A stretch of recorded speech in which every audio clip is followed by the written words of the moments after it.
It's not on up there yet.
Hey guys, can you hear me?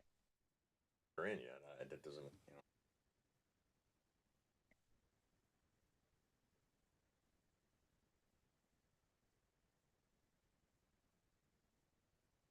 Hi, Will. I take it I'm above you. You guys keep looking up. I can't hear you guys.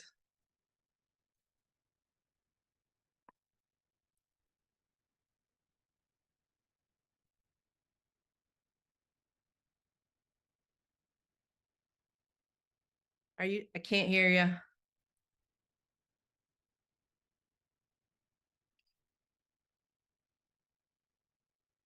My people of this country and we're under attack. They banning us, they cancel us for speaking the facts. If you man enough, come stand with us, take USA back. And every time we pull up, all you're gonna see is American flags. American flags. American flags.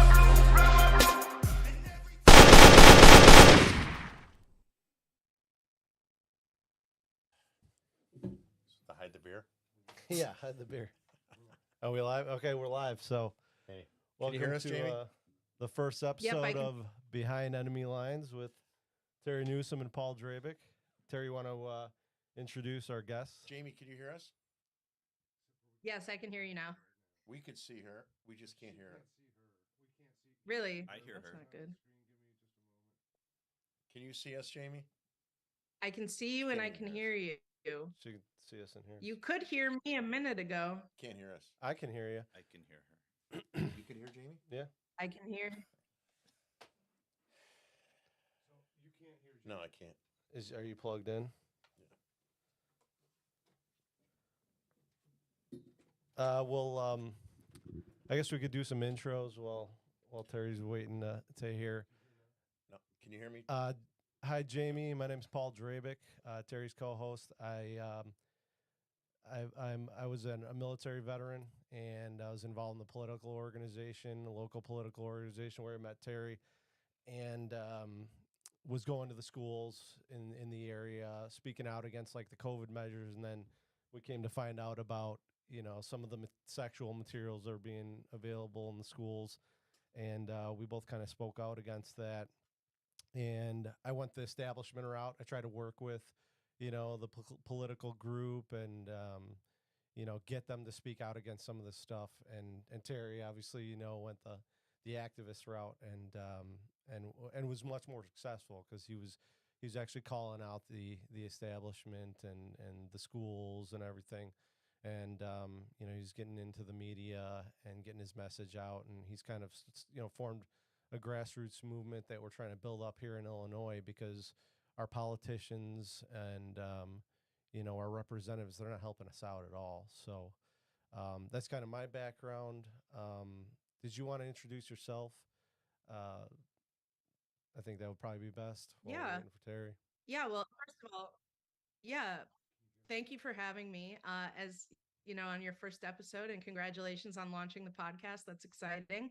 I'm happy to be here. My name is Jaimee Michell.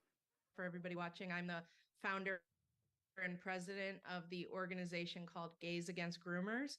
You can see it behind me. And yeah, so I launched Gays Against Groomers back in June of 2022.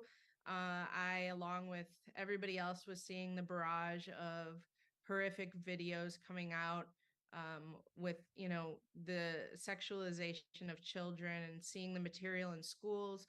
And worst of all, I believe, is seeing what these surgeries and procedures and drugs that were Right. being provided and done to underage children.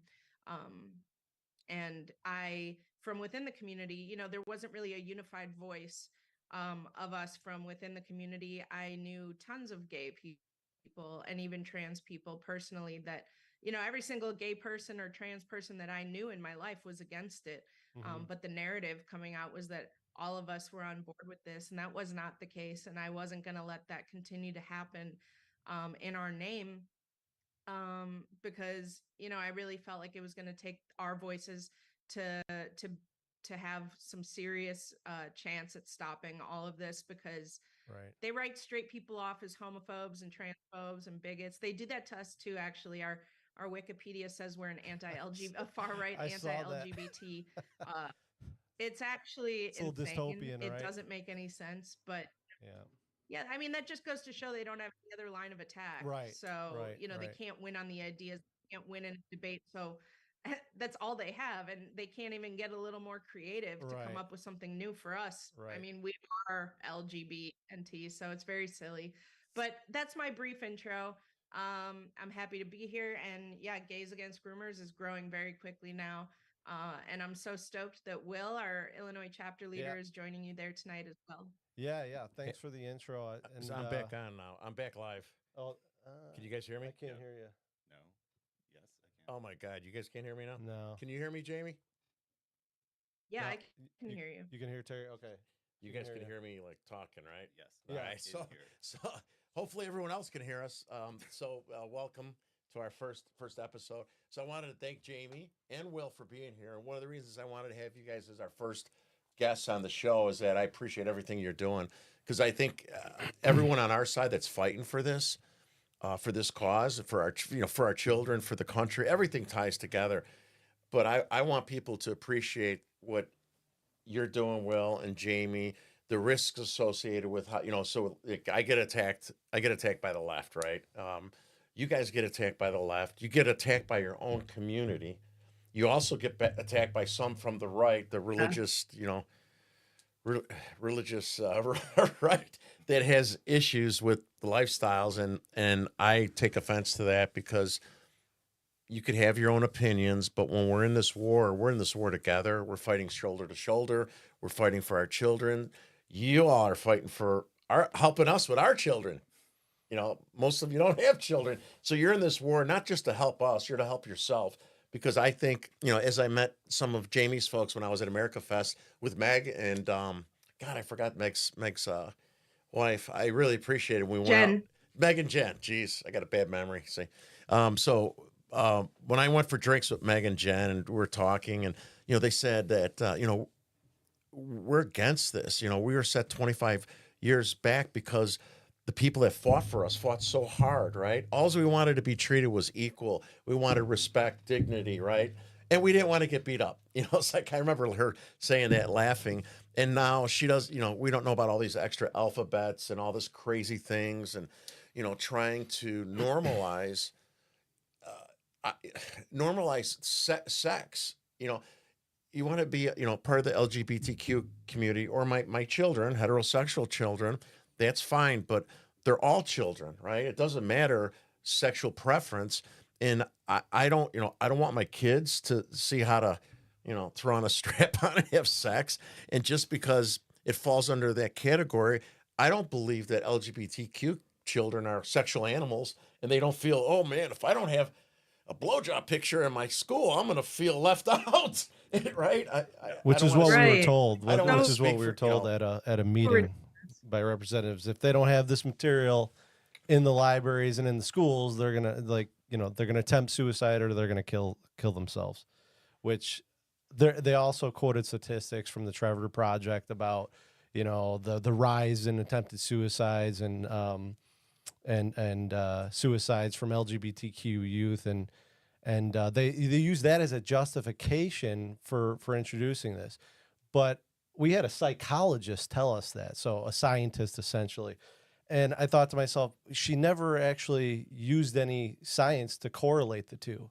I mean, you have to show me, like, okay, we did a trial with a control group, right? And we introduced these materials, and the control group, versus the people that had the materials introduced, they had higher rates of attempted suicide. None of that. They just, rattle off statistics and told us that if they don't put this material in the schools. I love my posters, everybody. Yeah. So this put me on the map. So I sat right in front of Sean Caston in his book banning conference with all the radical leftists, and it threw him off guard. I think I sent you some of the pictures. Most people saw it.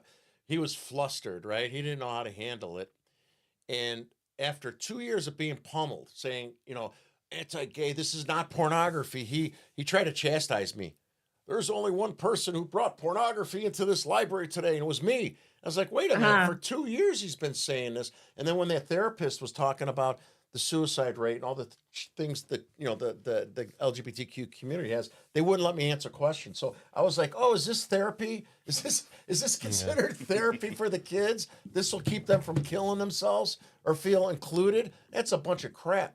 And they're trying to use this to divide us. We're not against LGBTQ, not at all. I mean, they have it at that library, 1,200 books on the shelves, affiliate libraries, access to digitally, that they could get access to. We're only going after the ones that are graphic, that show stuff that doesn't belong in the school. So they're using this false narrative. Another thing is that when we went into the library, the police were out front. Sean Caston had the police come, and I asked the officer, I go, why are you here? He goes, oh, well, we were informed by federal law enforcement that there's threat levels. I'm like, are you kidding me? That's because I'm here. It's like they did it at the Downers Grove School. They do it at all our events. And honestly, the people that are threatened the most are us, right? Our side, your side. Oh, yeah. And we keep looking up because we got a screen up there, so we got to try to look at the camera.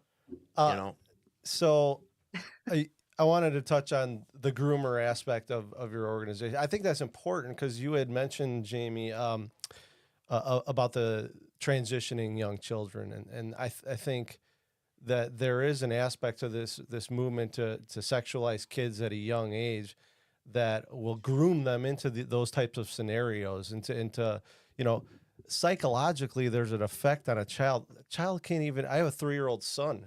Like, he says yes to everything. If I ask him if he's a dinosaur, he says yes. The next minute I ask him if, he's a duck, he says yes. I mean, so they can't make decisions for themselves. That's why they have parents.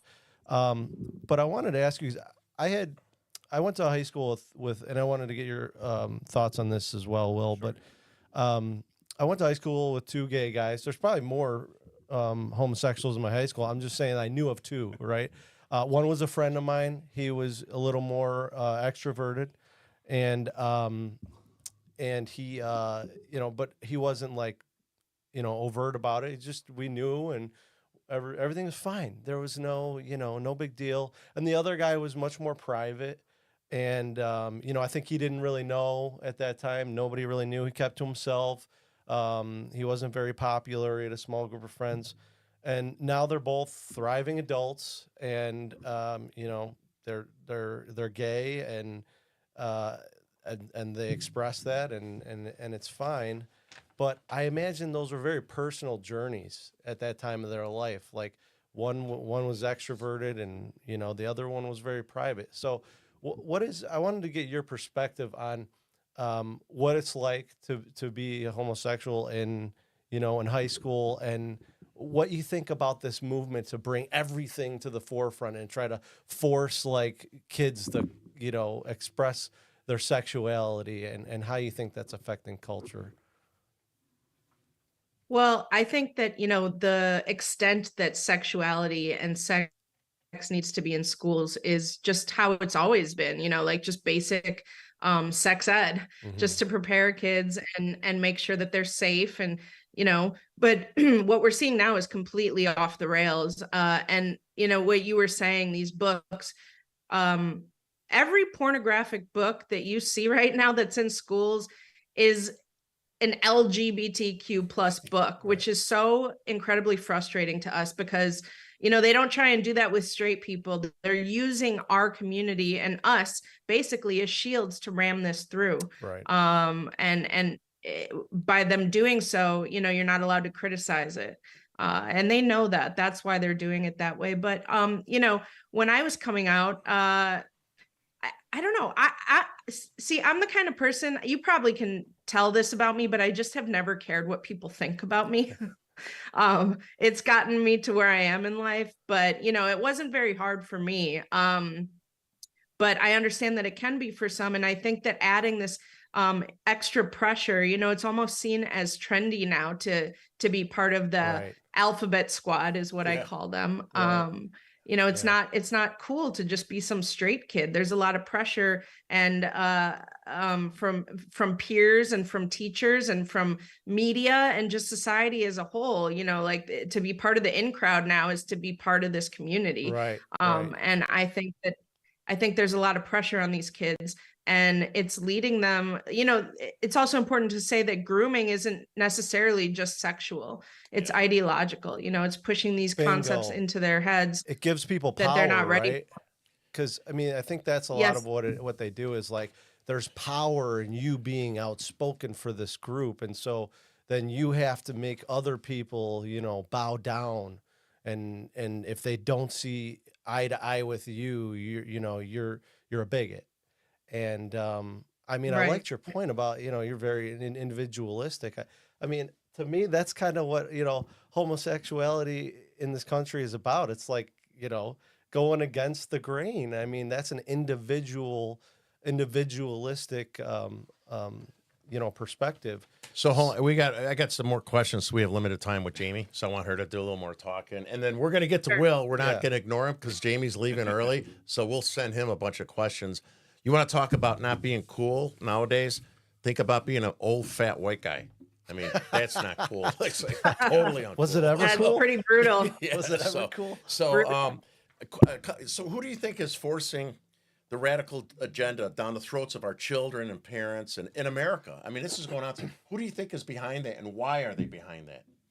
I think it's coming from the very top. I don't want to sound too conspiratorial, but I do believe there is an elite group that, kind of pulls the strings at these G12 meetings and in Davos and the World Economic Forum. Right.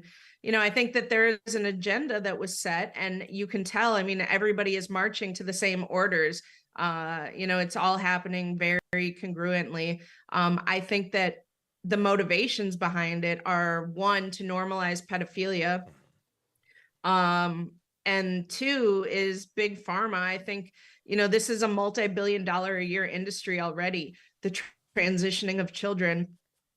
And, the earlier you get them hooked up to this medical system, the more money you're going to make, obviously, because these procedures and drugs, they come with lifelong follow-up and upkeep and maintenance. It's not just a boom, one and done. Okay, go home now and see you never. No, it requires a lifelong path of intervention, medical intervention. And that's very costly, and they know that. So I would say, I think that the people pushing it, those are their motivations for sure. Yeah, they're evil bastards. I also, I personally can, who knows, the World Economic Forum and such, they talk about population control and reducing the population. I mean, these kids are being sterilized with these drugs. Lupron is the most popular puberty blocker, and that is it's literally used to chemically castrate sex offenders, adults, obviously. And so you can only imagine what it's doing to a developing child's body. Yeah, and where's the evidence that just because a child says maybe that they feel like the other gender, that you should medically intervene with hormones and chemicals and then of course taking their sex organs away from them? I don't know that there's any evidence that any of that is justified, medically speaking. No, it doesn't get better afterwards either. There's data that shows that the suicide rate is I think even a little bit higher after transitioning. So there is no data, there is no science, there is no reason to do this, and it's the only mental disorder. Like, if kids even have it, so many of them are just brainwashed into thinking they're non-binary or trans, and they're not. But like, if there is a child that is seriously suffering from gender dysphoria, it's the only mental disorder, which it is a mental disorder, that is treated in this way. Like, an anorexic teenage girl wouldn't go to the doctor and be given liposuction. Right. But here, in one appointment, sometimes 15 minutes on the phone, and they're sent a vial of Lupron and scheduled for surgery, and it's absolutely insane. I'm going to use that anorexic example you gave. I really like that. Thank you. It really wakes people up. We can't even have our kids in school. You kids want to go on aspirin or take medicine from the doctor. It's a big deal. You got to get a list of stuff. In Downers Grove, the kids go transition and talk to the counselors or the therapists, and they don't even have to tell us. They don't even have to tell us, that our kids are going through this. I'd like. I always say, only predators want children to keep secrets from their parents. There is no other way to put it. Right. So I'd like you to share. No safe. I'd like you to share, because I see some of the stuff when they come after you or us, right?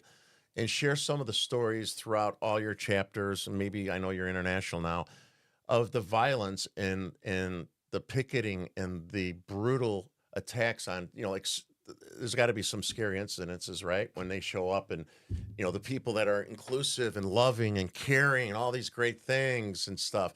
If you could share one or two, examples of some of the crazy stuff that goes on when your people try to come on and support us.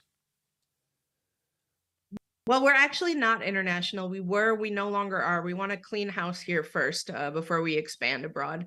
But we have some great allies that are doing similar things in other countries. But no, it's funny you bring that up, because all of us, well, not all of us, but like, how many, Will? It was like 15 or 18 people from the organization were all in New York City, something like that. A lot of us came from all over the country to New York City for our New York chapter launch event and fundraiser. And we were met by incredibly hostile and violent protesters that stayed outside of the event the entire time, chanting horrible things at us.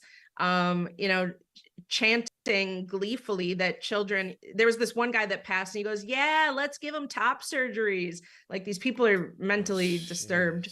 But there were fights that broke out right outside of the venue. And even one person infiltrated the event, which was very scary. It could have gone a lot worse. He actually bought a ticket, which, we appreciate his donation to our cause, but it was a little frightening, because he all of a sudden we're sitting in there and a speaker starts playing, warning, Gays Against Groomers is a Nazi organization. This just happened a few days ago, Yeah. over and over and over again. We're like, is this coming through the PA system? Like, what is happening? And all of a sudden we look at this guy and he's wearing a mask. We should have known, like somebody wearing a mask is not one of our Like, people. where's Waldo? Yeah. Yeah, exactly. Do you So we remember see the him- Charlie Kirk event that you came down and Yeah. I pulled you on stage? And do you remember the protesters out there and the little Antifa weasels that were there? I don't know if they Oh, were there when yeah. you came in. And it's kind of funny is that they're yelling and screaming at everyone. And I went out there. And it's fun. You had the 61-year-old man and Gays Against Groomers guy Patrick are the only two out there confronting these guys out in the snow. It's like the gay guy and the cancer old guy were out there. And I was like, come on, guys, you got to help us with these whack jobs, man. Don't let them intimidate. I'm not saying go out and beat them up. That's a big problem. So many people are intimidated by them, and it's hard to blame people because they do get violent. I mean, I think that there's an issue with like cross-sex hormones and wokeism. I think it's a very scary combination, to be completely honest, but I don't know what it is, but these are not this, like they are a different species than us, I swear.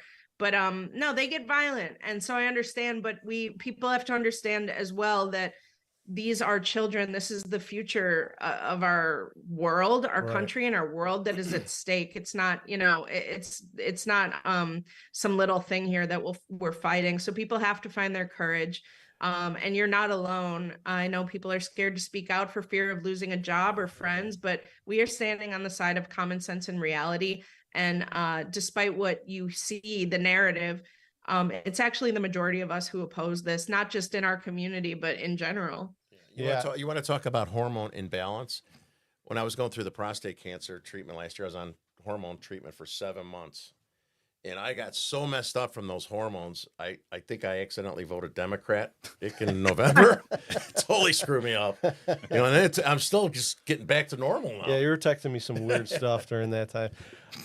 So one of the things, to your point about courage, like one of the things that I'm in this for is defending freedom. And so the reason that we were at this event, there was this book ban roundtable, and Illinois had recently passed this book ban bill, and they disguise it as being for the protected class of the LGBTQ community. But in the bill, it essentially gives the right of the government, the state government, to propagandize, because it takes away our constitutional right as taxpayers to challenge the library and say we don't want X, Y, or Z materials in the library, because it says that they can bring in whatever materials they want, and it disallows anybody from having any of those materials removed, which is a violation of our First Amendment. And so my point is like, you cannot use a protected class to legislate away citizens' civil rights and justify it with, social justice and saying that you're for this protected class, because you are going to erode the freedoms of individual people. My question to you would be, there's this idea of soft bigotry, of low expectations. They used to talk about this in the sense of like, black people not being able to get an ID because they don't know where the DMV is or something, some ridiculous thing when it comes to voting, right? Well, I think the same thing applies for like the LGBTQ community. Like, how do you feel when you hear politicians say, because we had heard in this meeting, somebody actually said, well, we have to have these materials in the libraries because that will erase their representation from the culture. And I'm sitting here thinking like, I went to school with gay people and they seemed fine, and they never complained about not being represented or whatever the case may be. So you kind of touched on it earlier, but I'm wondering what you think about politicians kind of co-opting your sexuality, grouping you together with everybody in the country, and then trying to, write laws that will protect you and take away our rights. I want to know kind of what you guys think about that. You want to try first this time, Sure. Will? Let's hear what your Will. perspective All is. right. I mean, it's incredibly offensive to be utilized that way. I personally see it as very homophobic to try to use us as a vehicle to push these things through. We don't need porn to not, as Terry said, kill ourselves. Right. And It sounds absurd when you say it. Right. I can't. And we don't need to take populations who already have suicidality is like something, and then Right. push them into other things and make them more likely to, Right. do point. other stupid things to their body if allowed to. Right. Yeah. Jaimee, did you want to touch on that and kind of, you sounded a little angry about it earlier too. Oh no, it makes me I am irate over it. Because they are using us as pawns and shields. I never consented to any of this. I don't need any protection in this country. The gays over in the Middle East, why don't they go help them out? Rally for them a bit. I'm fine. We fought for our equal rights and we finally got it. It was a just fight. We just wanted to be seen as the same as every other American in this country, have the same rights. We won. We got that. And as far as I'm concerned, it was time to go home and never be seen again. I just wanted to live my life. I did not want to be here doing this, nor did I ever think I would have to. Right. But, have to now. And no, the same as Will. It is incredibly offensive. It is homophobic. It is, they are stereotyping us. Mm-hmm. If you want to show gay or trans representation, why not feature like a gay doctor or a gay lawyer or a gay whatever? Like, why does it have to be degenerate filth? Right. It's making a mockery of us. Right. It's stereotyping us, and it's causing the backlash against all of us. And that's why it's so important for me to draw this big red line between just normal gay people and trans people that just want to live their lives, not push anything on anyone, especially children. And those that are doing this, which I do want to note, I really do believe it's a very small minority of this so-called community that is in favor of this. But you see it's supported and backed by this agenda is supported and backed and pushed by every major institution in this country, from the medical industry to, the education system, media, corporations, even the White House. Like, all those people are not gay or trans, but they're driving the divisiveness, right, Terry? I mean, like when we go to that meeting, all the people that were for the left side were calling us bigots. And it's like, my wife's best friend is a married lesbian with 3 kids, and I love her. She's one of my best friends now. Like, I'm not arguing against, any LGBTQ rights. I don't know what that. And I think that they know that. I think that they know that, and they're just saying it, like I said, to continue to ram it through. They say that groomer is an anti-LGBTQ slur, and I'm like, hold on. No, saying that is actually saying that all of us, I've never been called a groomer, first of all. I am not offended by people that are grooming children being called groomers. What's offensive to me is claiming that that's anti-LGBTQ, because it's claiming I'm down with all of this, and that I'm part of it. It's such a major point that we try and touch on all the time, how we are really being used by these people, and it's incredibly infuriating. Yeah, like, not all LGBTQ people have a monolithic perspective about society and culture. Like, they don't all think alike. And so isn't that's so homophobic? To be honest, it's them that are homophobic, not people trying to protect children. Right. Yes. So I'm looking forward to working with Will here in the state of Illinois and some of these school board meetings, because it's kind of funny. And I seen you've been in a lot of meetings as well, Jaimee. Is that you go in front of a board meeting, a library, or whatever. You got a bunch of lily white suburban Karens that are on the board. None of them are gay or minority. Some cases maybe, but they're telling us what your community wants, and they're here to protect you guys. Like, they're here to protect you guys. So having Will and Patrick, go first and have you guys their help. Up. So before you go, could you share your experiences or a message to parents on what you think's important? Oops, my little hand grenades. Sorry, my little hand grenade went off. Oh. Those are not my hand grenades, FBI. This is a BB gun, by the way. It's a BB gun. This is a little mini one. It's not real. It's fake. Yeah. I know it's not. So, so anyway, could you share a message to parents that are watching this, right? So you've been to a lot of school board meetings. You speak up. What can you share with parents to keep them in the fight, or suggestions?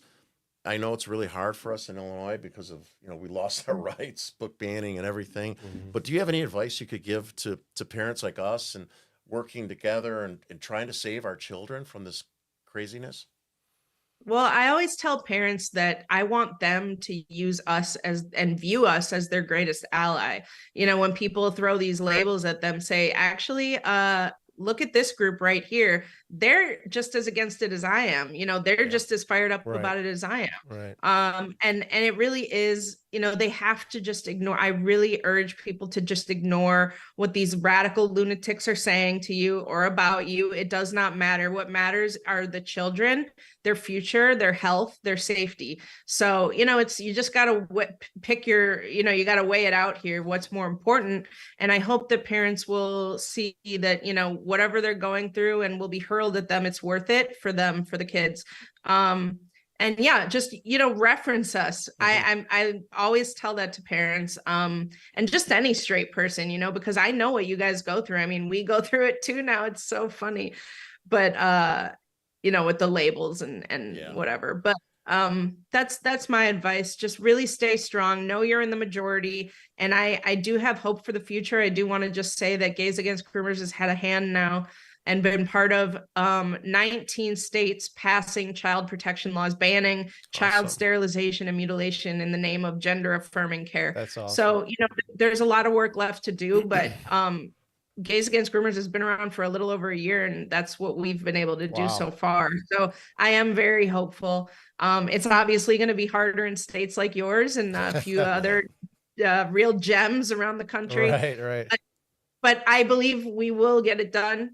And this time will be thrown into the dustbins of history and look back on with horror. So Yeah, do you have anything planned in the area coming up, or is that up to me and Will to do that's a Will question. I mean, we want to get stuff. I want to do stuff down there. I mean, I'm so close. I want to come and help and support when we do get some stuff going on down there. But right now, I forgot we tried twice. How could I forget that? We had two events. Our loving, caring, inclusive friends from Antifa, radical leftists, threatened to shoot one place up supposedly, and you know, very disruptive. And they shut us down twice because we had people that didn't have courage to stand up for this stuff. I mean, I think it's important that I know it's tough to go after the states like Illinois, California, New York, you know, because they're so heavily blue and like there's corruption and control. But I think it's important because you could tell when Terry and I went to this meeting, along with a bunch of other parents from Downers Grove Township Republican Organization, you could tell they were uncomfortable. They're not used to being challenged, right? They have a super majority. I have fun doing that. And it was fun. And I mean, we need more people to be so I appreciate what you guys are doing. I think it's very courageous. I know most of us didn't ever picture ourselves becoming activists. No. But I mean, I think like you look at the revolution, it was a small minority of people that that afforded us the freedom we have today. So I think if we remember that and we just keep, you know, our nose to the grindstone like you're doing, we're going to come out on top, like you said. And I really appreciate you coming on and giving us your perspective. Thank you very much for everything you're doing. Where could people find you at? I know it's pretty easy, but go ahead. Little plug for yourself. Me personally, you can just search The Gay Who's Straight on Instagram or Twitter. I don't really post that much. I'm all about Gays Against Groomers, and you can learn more about us at gaysagainstgroomers.com or search Gays Against Groomers on any social media will pop up. Make it pretty simple for everybody, but just go to our site. We are completely independent. We have no big donors, no nothing. We are grassroots through and through, despite rumors that say that we're funded. The Heritage Foundation apparently gave us $1 million. Still waiting to see that. Maybe something. It's crazy. But just in case you haven't heard, DeSantis is funding us here. I'm being sarcastic, but that's going around. No, they're funding us too, apparently. But no, if you want to help us and believe in what we're doing, just visit our site, gaysagainstgroomers.com. And yeah, that's really it. So thank you guys so much for having me. And Will, you're going to do great. And I'll let you carry on the show. Yeah, right. Yeah, buddy. I didn't sleep very well. Thanks a lot. All right. Thanks, Jaimee. Bye, guys. Thanks. So, Will, you're on. I know you're very patient. You know what? I think a great place to start. You want to kind of give us a little bit of your background and let us know how you got involved in Gays Against Groomers and what brought you to this point? Yeah. So for anyone watching, I'm the Illinois chapter leader of Gays Against Groomers as of like June, July, something around then. So I never really saw myself as an activist. I was more of a lurker politically, just kind of reading stuff and watching things. Right. And then I heard about the organization a bit back and sort of got to the point where, I mean, full stop, they're doing this stuff to children. Like, how can anyone not be disgusted? And then also, I kind of felt compelled to get involved as a defense mechanism for how they're viewing gay people now. Like the straight people are, worried that we actually are pedophiles, and they have made the slippery slope real. People used to say 15 years ago that like we're pedos and we're coming for your kids, which was wrong. Right. But now the crazy people are making it true. Yeah, that's an interesting point, right? Because I think what the media and the politicians do to divide us is, they put that kind of narrative into the zeitgeist. And there are people that, maybe they're not bad people, but they're just a little more sheltered and, off in the cut from society. And they see something and they think, oh my gosh, this person is going to, this person's a pedophile. They're going to come after my kids. And like you're saying, I think, reality is always more complicated than that. So have you been threatened yet? I know you're new at this, but if you haven't been threatened yet, you're going to be threatened real soon for being on the show. Extremely quickly. Actually, I apologize. Not personally. Yeah. Very shocking. I think one of these days, someone will be intelligent enough to find more information about me or something, which I'm not excited for. Right. Several colleagues have, they receive death threats constantly. I finally had the sense to get like a little fake phone number type burner thing. Yeah. Like they use those all the time to come after us. And then I think my first sort of wake up as like that is more potentially dangerous is this thing that Jaimee was discussing that we did in New York City. Yeah. So I actually rolled up in the Uber right as the altercation was occurring, and I was to the Uber. I'm like, we're just gonna pull up a little further. Yeah. And then we waited about like 5 minutes, and then walked in, and they I guess were too busy shouting to see us walk in, and I think my colleagues are a little more used to it, but I was a little rattled for like 10 minutes. A couple little tricks I learned like doing this for a while. So like say if you drive somewhere, sometimes you park somewhere else, take an Uber there and an Uber back. It's always good to have someone from your team take pictures of folks that are out there. He's actually a spy. Yeah, and you can get pictures of those people, and we could track them down many different ways. All you need is a photo, and it's a good way to protect yourself because it seems a lot of the same clowns are doing a lot of the same. I'm curious when you see something like that as a gay person. I mean, not that that's like your full identity, but I think in the context of seeing somebody, call you a Nazi and you're like anti your own sexuality. Like, what do you think about that? Like, where do you think that comes from? I mean, there seems to be a certain disingenuousness that is inherently political in that kind of attack. Yeah. I mean, I laughed, and that's the first thing I did. It's just so laughable to call us, especially like Nazis, because we have nothing to do with any of that. Yeah. Jaimee's Jewish, too, by the way. We have several Jewish members. It's just stupid. To call us transphobic is also not true. Right. The organization has no official standing on trans adults. I mean, personally, I have multiple friends that are trans adults. It's something for adults to decide. Right. There's no trans kids, or I don't even know that I'd say that there's gay kids. There are kids who will grow up to be gay or trans, and we shouldn't treat children as if they can choose. Terry's. I love your Trans Santa. No, the statement that you make that children aren't sexual animals. I think the thing that bothers me about this whole thing is having a young kid and just watching the innocence. It's it tugs on my heartstrings because it's a beautiful thing to watch. And I think that sexualizing kids in any way, shape, or form just tears their innocence away from them. And I think that's, I don't throw around this term very often, but I think it's evil. I think it's evil to go after the innocence of children. And I think that is exactly what sexualizing kids is. It's tearing away their innocence, and that's wrong. Will, did Right. you know about my Trans Santa event in HBO? I think you vaguely mentioned it to me, but I would like to hear about it.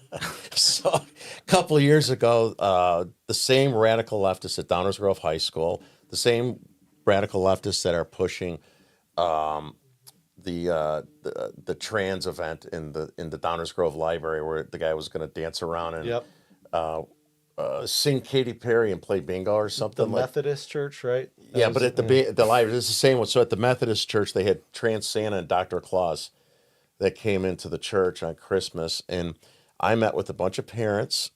There were some parents that were Proud Boys, that were fathers that live in Lisle peacefully, right? Matter of fact, the most radical ones, and I think some of you are watching here, were some of the grandparents that were yelling at yelling at the leftists. You know what I mean? About the injecting sexuality. So. I dressed up as Bad Santa.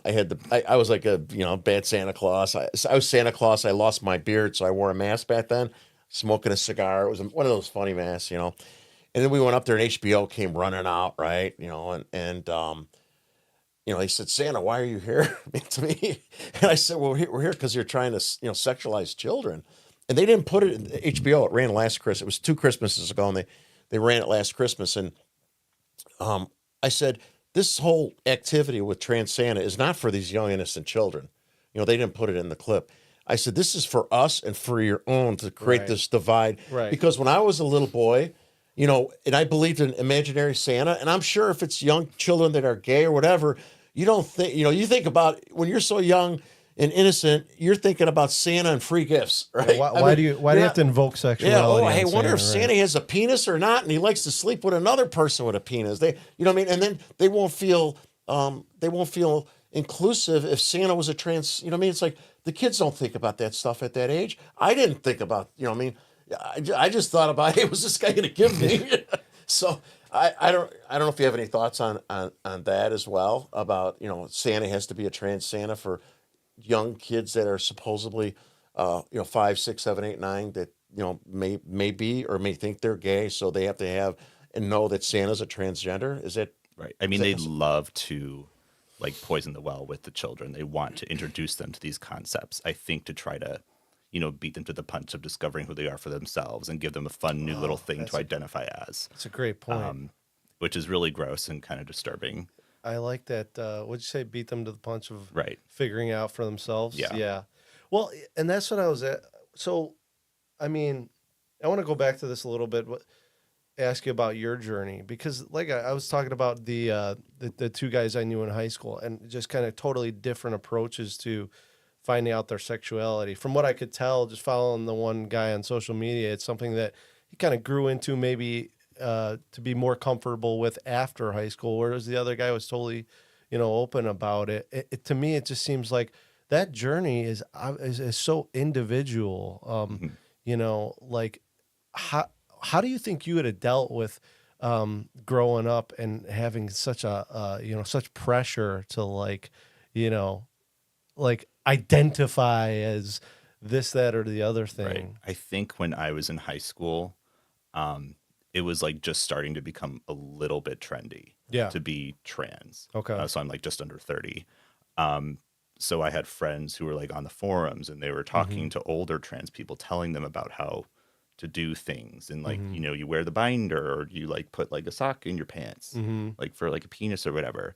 And at that time, the social contagion was cutting yourself.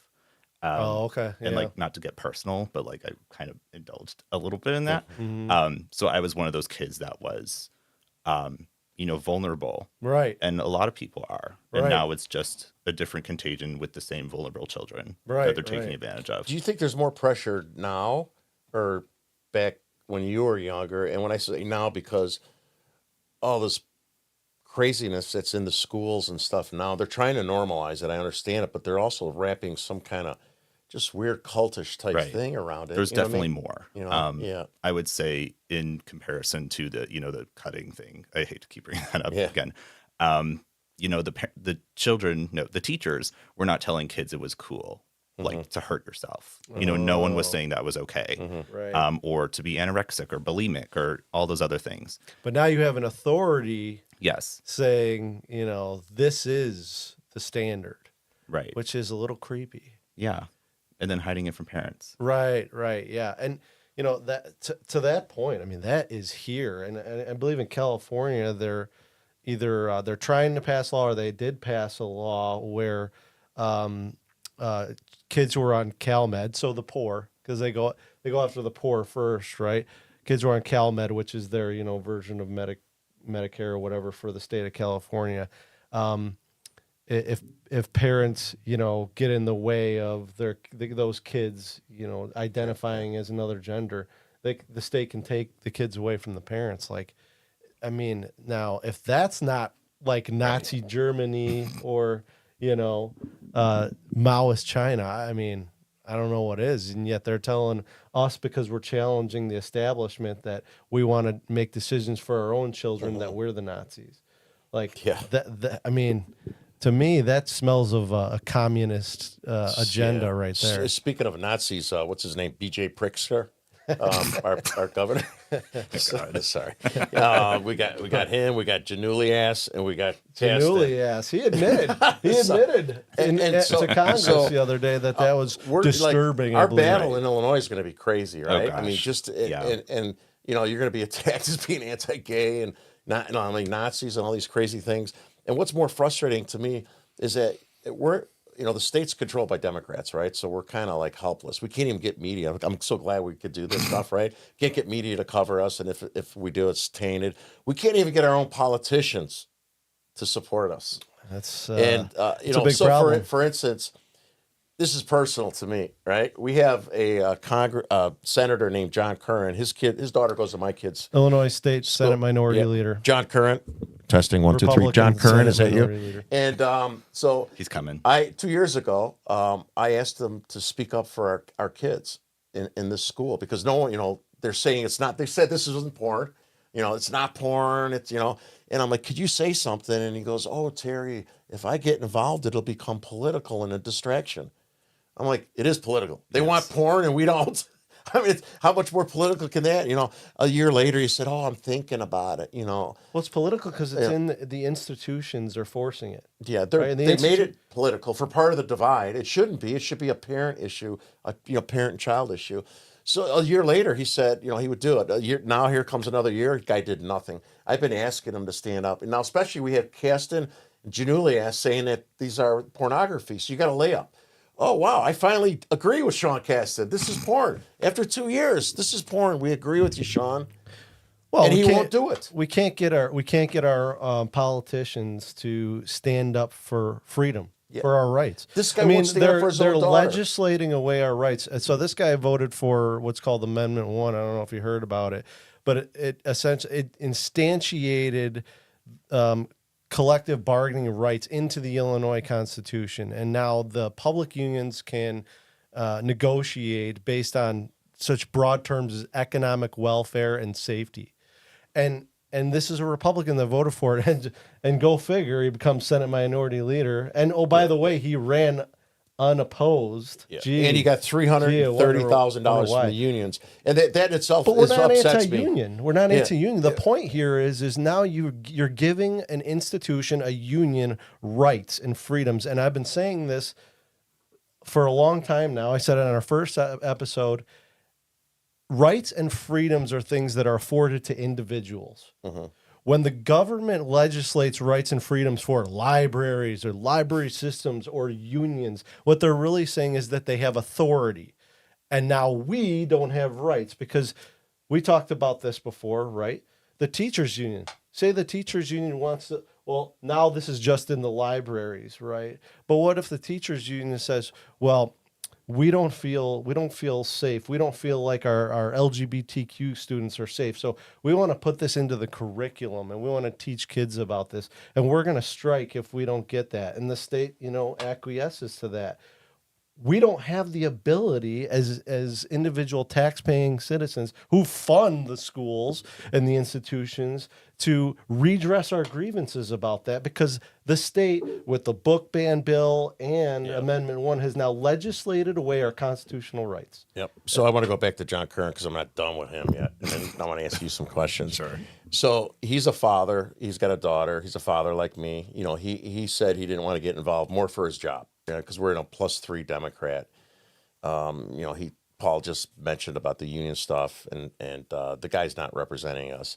But what really upsets me or pisses me off is that this guy, with this stuff in our kids' school and all this other crazy stuff that we're trying to fight for, we need help, we're getting pummeled, and he's so worried about being reelected that as a father and as a man, he won't even say, well, yeah, this shouldn't be in there. I'm not against gay kids. But he's so worried about his job. His election is more important than his daughter, right? Right. And so how could this guy represent my children, our children, He does when he doesn't represent his own children? He doesn't. You know, and so we're in this state, we're fighting against the sexualization of our kids, and it's just frustrating to not have a voice on our side. Sean Cass and all the leftists say, hey, this is good. Oh, yeah. Get a guy in heels, let him go dance and play bingo. You know, the guy they hired, Aurora Devine, was up in Boys Town, is the most raunchiest, raunchy, nasty performer in Boys Town, is coming to sing Katy Perry songs in our library. Right. You know, so. Well, he's not for us. He doesn't represent us. And I think, like, you know, I don't know the guy, but all I'm saying is somebody that won't stand up for our rights and freedoms, especially our children. I know you're saying the same thing. That is a class of a politician that exists in Illinois, and we got to remove them. We got to get rid of them. They have got to go because they're not willing to stand up for us. He's got to go. It's Big not. time. It's not. There's nothing he can do to make it better. Yeah, there's he's nothing already lost any politician respect of as his a man kind can and a do to make father. it better. They So- have to go, and we need people that'll come in and be like Jaimee and Will Yeah. and say, like, no, Yeah. no. So we're I not wanted gonna to put up slip with that this. in there. I had to put a little dagger in that bastard. So we'll move on back to Will. How's the recruiting efforts? You know, because you're starting from scratch, right? I know Patrick's very vocal. We're gonna have fun with him sometimes. Oh, yeah. Right. Please, yes. And Patrick, I got your text. Yes, we're gonna go do some stuff together. Promise you. How, like the recruiting efforts, and I know there's log cabin Republicans, right, and gays against groomers. Do you guys play in different spheres? I know you're both, you know, fighting the same thing. Here's my layman's understanding of the difference. The log cabin Republicans are a little more conservative. You guys are a little bit more wild. Is that true? We are. So we're definitely we're a him on the spot. nonpartisan organization.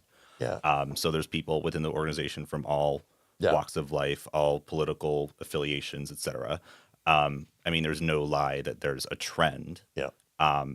Where the people who support us are more right wing Mhm. because it's baffling Yeah. why that's possible. Yeah, but, yeah. This is how it is. So forget about the Republican Right. part. Like we'll go Right. back to. So obviously they support Republicans, right? But I'm talking about, you know, your platform and you know standing up for the rights of your community and stuff. Is it true that you guys are a little bit more wilder? In what sense? They're more conservative, meaning not from a political, like they don't go and like battle like you guys do or show up. Oh, and, I guess so. you Yeah, know what I mean? think That's we're a what little meant. more. I meant daring. I meant that complimentary. By the way, you know what I mean. I was like, But- do we drink more or but- something? yeah, I think so. But- I was And wondering where he's going And with I'm that. not trying to be disrespectful. I like the log cabin Republicans too. I'm just like, there's different groups within our groups, right? So that all are you're more saying is active. the log cabin sound like a little more conservative, and They're- the gays against groomers sound like they're willing to, you know, Get get in the out there and trenches I and mean, fight. we're a one issue type thing. Yeah. It's like the sexualization, indoctrination of children. Mm-hmm. We don't need to have certain people like us or, keep things good like that for any reason. We're fighting this thing only. Mhm. right. And we're not afraid to be doing that. Yeah. Do you think there's Makes any sense. gay? It's in your title. Do you think there's any gay Antifa guys? Oh, absolutely. Yeah. I think they're kind of groomed into it too. Yeah, they Uh, probably are, right? yeah. From the radical side, right? Right. Yeah, 100%. Yeah. Yeah. Well, I think you said it earlier, right? It's or as Jaimee, I don't know, but it's an ideological thing. It's not. It's not necessarily, it doesn't necessarily have to do with LGBTQ stuff. It's when they're coming after you at that event. That's like an ideological divide. They've been, possessed by this. Somebody's telling them like these are the enemy. These are your enemy. They're not actually gay people. They don't that's my believe what favorite we one. believe. Like that's what it seems like. I'm not saying that's actually true. But I mean, like we said earlier, the irony of going after other gay people and calling them Nazis and like suggesting that they're not actually, representing the gay community because they don't believe what you believe is dystopian, to say the least. They can't conceive that we could possibly have different ideas. I mean, they go figure. Say that we're all just secretly straight or something, which is just I don't know what to how to dress to make them think otherwise. Well, maybe you have to be a drag queen and try to do an event in the library. We have trans people in the organization. There's people that do drag for adults in adult venues that agree with us. Yeah. Something else, don't remember. Do you could it be safe to assume you guys aren't going to be in the gay pride parade with a float next year? Oh no, unless it's well, we'd probably get literally murdered or something. Yeah, would they even let you guys do? Probably not. Not here. That's why I asked it. I really doubt it. I mean, we have like the gag truck, so it's like this big truck that has like a video on the side. Is it armored and bulletproof? I think there is a driver. It's not any of us. We pay someone. Yeah. So we'll do that. I think we did that in Chicago Pride this year. Oh, okay. Before I was even signed on to the organization. It's kind of funny, right? The inclusive crowd won't let you guys in. Oh yeah, they spit on it and that's where the groomer is. Right. It's really disturbing. So do you have any closing comments or and then as you try to grow your state chapter, where can people reach you at? And we're definitely going to be doing cool stuff together. Just got to find the time, coordinate it. And sure. I'm looking forward to it. I'm looking forward to having crazy Patrick. You're probably watching like, why aren't I there? So we're going to have you out there. We're going to go crazy on some of these radical leftists. We're going to have fun. I enjoy doing this because I know it pisses them off so much. And I know it's the right thing for our kids. I mean, we're doing the right thing. That's why I'm so passionate about it. And having allies like you guys on our side, men and women on our side, it's refreshing, and I appreciate it. Yeah. So where can you be reached at? So Jaimee mentioned our website, gaysagainstgroomers.com. There's just everything there. For Illinois particular things, you can apply on that website as well to join the chapter if you happen to be LGBT or T. Mm-hmm. There's other, if you're straight and want to support us, you can donate or buy merchandise or let us know about a grooming event near you. Also, if you want to follow the accounts, the Twitter and Instagram, it's Gays Against Groomers Illinois. Cool. Excellent. Any closing statements? Yeah, I would just say, well, first I want to thank Will and obviously Jaimee for coming today and speaking with us. For everybody out there, please subscribe on our Rumble, YouTube, share it on your social medias and Facebook and Twitter and locals, wherever you have social media, get the word out. Because the reason that we had these two people on today was because they're fighting back against, this radical agenda, and we're all behind enemy lines, obviously, here in Illinois. And what Terry and I are trying to do is get the word out this way, because we know this is how it spreads the quickest. And we're forming a grassroots movement, right? Because our political establishment has failed us. They won't fight for our kids. And more importantly, they won't fight for our civil rights and our freedoms. And we have Democrats that we sat right across from and lied to us, saying that, the legislation that they're creating is for this protected class. When really what they're doing is they're removing our civil rights. And we have to be able to fight for freedom in America. That's what our country was founded upon. So I believe in letting people live and let live. And I believe in individual freedom to the core of my being. That's why I fought for this country. So please join us, share this, get the word out, reach out to us on Facebook, and see how you can help us out. And thanks for watching. So I believe in a much shorter closing statement, so mine's going to be very quick. Next week, we're going to have one of Donald Trump's 13 co-defendants on, Pastor Lee, and David Shkokas. Shikulkas. Can't say it right. I'm a dumb Southsider. Right. Dave, the attorney, and his client, Pastor Lee, one of the 13 guys that got indicted with Trump. So that's going to be pretty interesting. And thank you, everyone that watched. And please share so we can have a voice in Illinois. Thank you. Thank you, Will. Oh, no problem. Every time we pull up, you see stars, you see stripes, you see flags on the cars and the trucks and the bikes. Every time we pull up, we go hard, we outside, we got